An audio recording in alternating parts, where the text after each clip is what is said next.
Welcome to Frankfurt. The reason why we're here, and many of our Allianz Global Investors colleagues, is we have the investment forum. Standout topics, of course, are climate change, European politics, we are in Europe, and of course, interest rate policy that's been really seesawing over the last 6 to 9 months. So we continue to talk about the theme of sustainability, and we're doing that through the lens of climate change.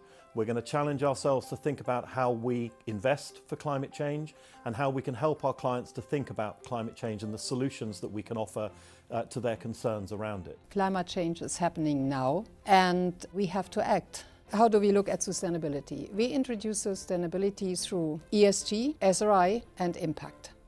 I'm asked from time to time whether we have finally, with all this client demand, with all this focus on ESG, whether we have finally reached peak ESG.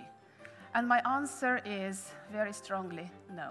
In this part of the world, if you do not integrate ESG into your investment process in one way, shape or form, you're not going to win any business. Having long-term views on returns matters for us at Allianz Global Investors. We want to generate sustainable returns over the medium and long term. That is also what our clients expect from us. Equities, as we know, had a stellar performance since the financial crisis. If the past is a guide for the future, it would tell us that we should expect rather low returns over the next 10 years. I think investors have to become very selective in terms of individual names. And sometimes in a globalized world, it requires a lot of work to figure exactly where a company stands.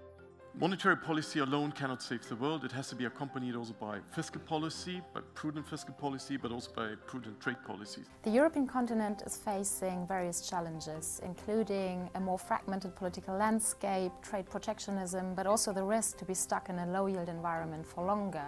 On the other hand, it also raises opportunities to enhance the region's setup.